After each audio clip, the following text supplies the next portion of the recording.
deal with several different forms of communication here at one time.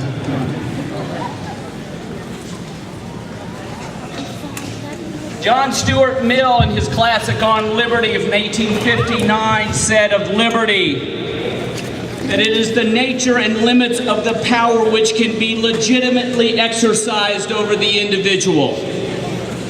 We are starting to see and witness the manifestation of a modern American heresy. This thing is not working. We'll just hold it. Thank you. That heresy is the empowerment of the state, the elevation of the state, the empowerment of the state over the rights of the citizens.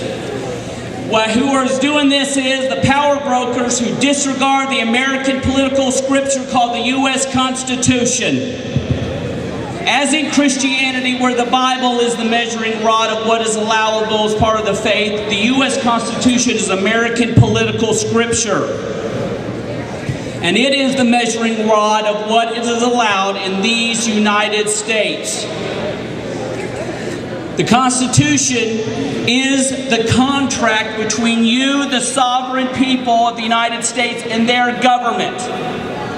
The contract stipulates, as John Stuart Mill said, the nature, which is what can legitimately be done over you, and the limits of how much can be legitimate in this nation. We are seeing people who totally disregard that. What do you say about that? Let them hear you. I'll put this back up here, see if it'll work. There we go. The perpetrators of this American heresy are who we call so-called progressives. They come in Republican form and they come in Democratic form. So don't be confused.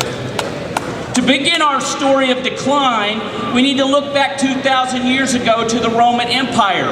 They once were the Roman Republic, until internal strife led to a dictatorship where the Senate begged Augustus Caesar, please take power and be the first among equals. You know what he said? The Republic is restored. Why should we care about this? Because the empire and its dictators continue to use the language of a republic, keeping the facade up. They continue to issue dictates in the name of the Senate and the people of Rome. Are we seeing that right now? Yeah. Absolutely.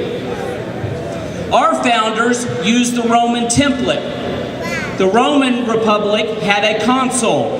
We have a president.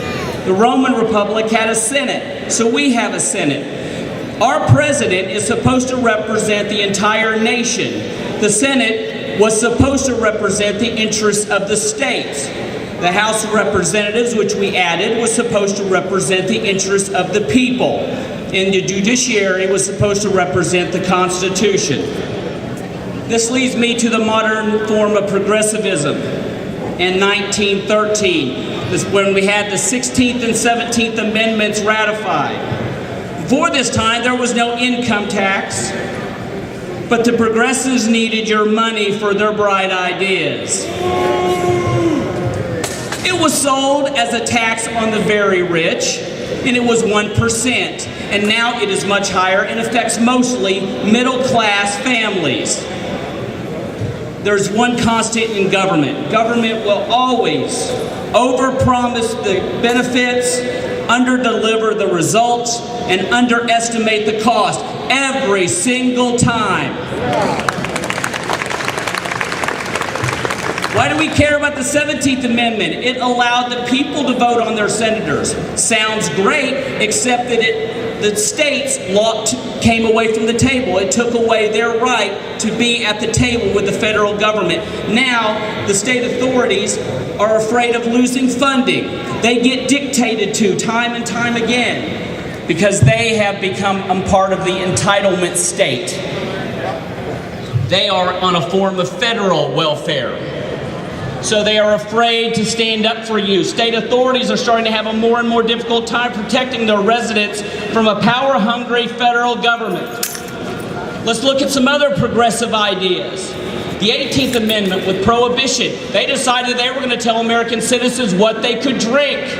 How'd that work out? Not too well. They just kept on drinking. Social Security. Well, the politicians have robbed the trust fund, and now this year the IOUs are starting to come due. But we have a president that wants to convince us that we can have $1 trillion another entitlement program, and I guarantee it won't cost $1 trillion. It'll be much more.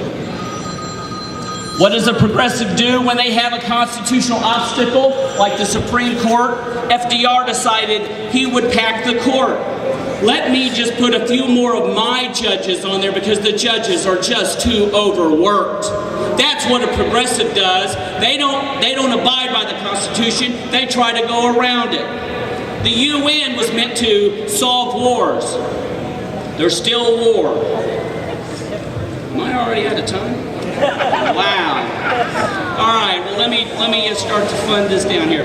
In 1 year as President, Barack Obama and his progressive friends have taken over the world's third largest automaker, taken over the healthcare system.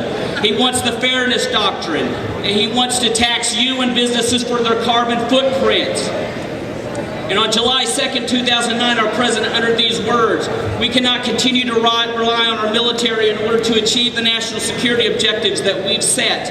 We've got to have a national security force that's just as powerful, just as strong, and as well funded." Well, stuck in the middle of your new health care law on page 1312 is establishment of a ready reserve corps who is appointed by the president. There is no branch of government that needs his own private army. Nowhere.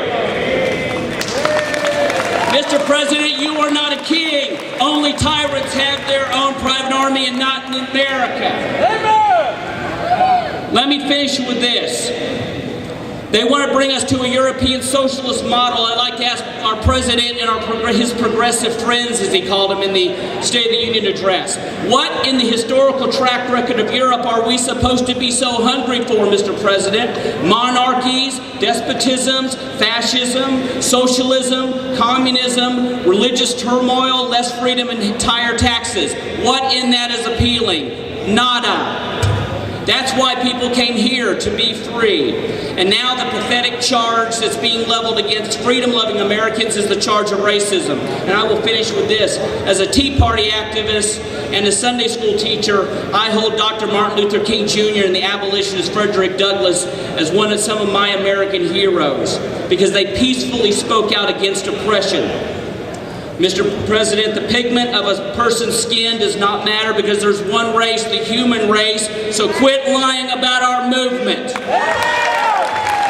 I speak out against your policies because they're bad for business, bad for families, bad for jobs, they're unconstitutional, and they're un-American. Now I ask each one of you to join the fight. Go to one of these booths, find a candidate, put a nickel in. I don't care. Find a place to get to plug in, because we need each and every one of you. Thank you for coming out.